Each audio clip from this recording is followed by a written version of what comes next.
Student online tutorial Hindi class lecture 53 में Hindi grammar में standard 8 के बच्चों का स्वागत है।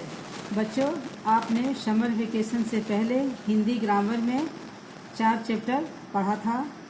आपने चैप्टर 1, 2 और 3 का प्रश्नोत्तर भी किया था। आज हम लेक्चर 53 में हिंदी ग्रामर में चैप्टर 4 संज्ञा का प्रश्नोत्तर करने से पहले इस चैप्टर को रिवाइज करेंगे।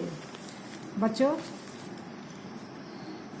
चैप्टर 4, इस चैप्टर का नाम है संज्ञा।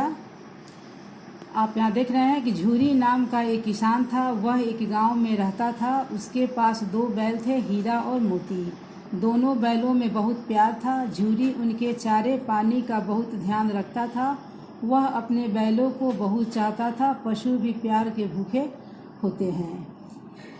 यहाँ आप एक छोटा सा पैराग्राफ दिया गया है, इसमें आप देख रहे हैं ऊपर दिए गए वाक्यों में झूरी, किसान, बैल, हीरा और मोती, ये सभी व्यक्ति एवं प्राणियों के नाम है। चारे पानी यानी वस्तु का नाम है। प्यार भाव का नाम है और गांव स्थान का नाम है। तो किसी प्राणी, स्थान, वस्तु, भाव या गुण के नाम को संज्ञा कहते हैं।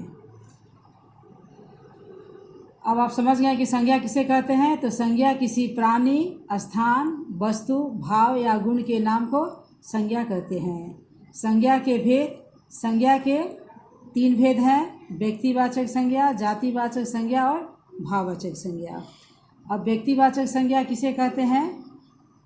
तो जिस संज्ञा शब्द से किसी विशेष व्यक्ति, प्राणी, वस्तु अथवा स्थान का ज्ञान हो उसे व्यक्तिवाचक संज्ञा कहते हैं। जैसे आप देख रहे हैं, राजा शांतनु हस्तिनापुर पर शासन करते थे। यहाँ देख रहे हैं राजा शांतनु यहाँ एक व्यक्ति विशेष का नाम है। हस्तिनापुर एक स्थान विशेष का नाम है। तो यह हो गया आपका व्यक्तिवाचक संज्ञा। यानी कि यह शांतनु और हस्तिनापुर एक किसी विशेष व्यक्ति और विशेष स्थान के नाम का बोध करा रहे हैं। राणा प्रताप और अकबर के बीच हल्दी घाटी में घमासान युद्ध हुआ। यहाँ आप दूसरे वाक्य में भी देख रहे हैं, राणा प्रताप, अकबर ये व्यक्ति के नाम है। हल्दी घाटी में घमासान युद्ध हुआ, यानी कहाँ? हल्दी घाटी, यह भी स्थान का नाम बता रहा है, इसलिए ये व्यक्तिवाचक संज्ञा हुआ। अब जातिवाचक संज्ञा।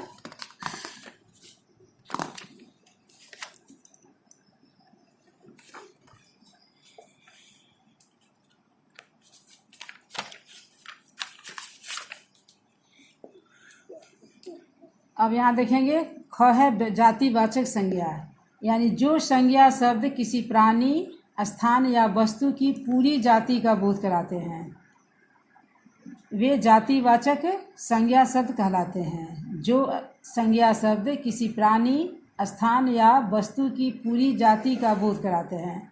बच्चों, आपने व्यक्तिवाचक संज्ञा में पढ़ा था कि जो किसी व्यक्ति विशेष, स्थान विशेष इसका बोध कराता है वह व्यक्तिवाचक है। लेकिन जातिवाचक में जो संज्ञा शब्द किसी प्राणी, स्थान या वस्तु की पूरी जाति का बोध कराता है उसे हम जातिवाचक संज्ञा कहते हैं। जैसे यहाँ आप देखेंगे, कूड़ेदान के बाहर कूड़ा नहीं डालना चाहिए। कूड़ेदान के बाहर कूड़ा नहीं डालना चाहिए। यहाँ पिताजी ने मुझे आशीर्वाद दिया।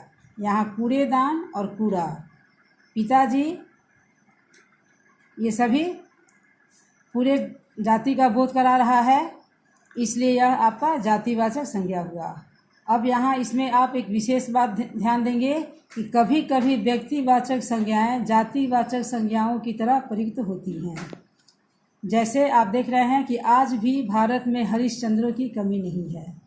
तो यहाँ हरिश्चंद्र आप देख रहे हैं, एक व्यक्तिवाचक हरिश्चंद्र नाम है एक व्यक्ति का, लेकिन हम हरिश्चंद्र का उदाहरण कब देते हैं? किसी सत्यवादी इंसान के लिए। जब भी कभी सच्चाई की बात आती है तो वहाँ हम हरिश्चंद्र का नाम लेते हैं, इसलिए यहाँ यह आपको जातिवाचक संज्ञा की तरह प्रयुक्त हुआ। फिर आप देख रहे हैं, समाचार पत्र में कलयुग के श्रवण कुमारों के बारे में पढ़कर अच्छा लगा। यहाँ भी आप देख रहे हैं श्रवण कुमार, यानी कि किसी भी पितृभक्ति के लिए अगर कहा जाए तो वहाँ श्रवण कुमार का उदाहरण आता है। यहाँ आप देख रहे हैं हरिश्चंद्र सच्चाई के लिए जाने जाते हैं एवं श्रवण कुमार पितृभक्ति के लिए। ऊपर के वाक्यों में ये दोनों ही व्यक्तिवाचक संज्ञा है, लेकिन इनका प्रयोग आपको जातिवाचक संज्ञा के रूप में हुआ है। तो बच्चों आप समझ गए कि संज्ञा किसे कहते हैं।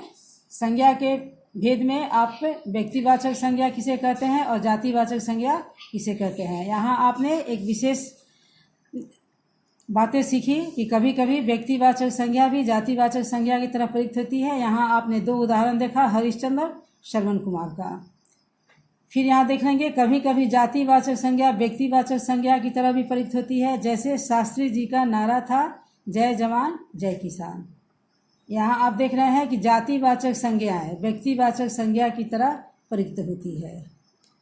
यहाँ देख रहे हैं जय जवान जय किसान, शास्त्री जी का नारा था कि जय जवान जय किसान, यह सबके लिए हो गया, इसलिए यह जातिवाचक संज्ञा हो गया।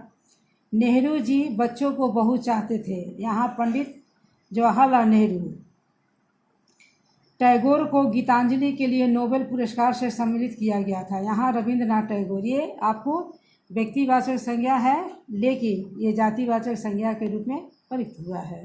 तो बच्चों आज आप लेक्चर 53 में हिंदी ग्रामर में चैप्टर 4 संज्ञा के आप इतना ही तक पढ़ेंगे। नेक्स्ट लेक्चर में हम इस चैप्टर को आगे पढ़ेंगे। आज के लिए धन्यवाद।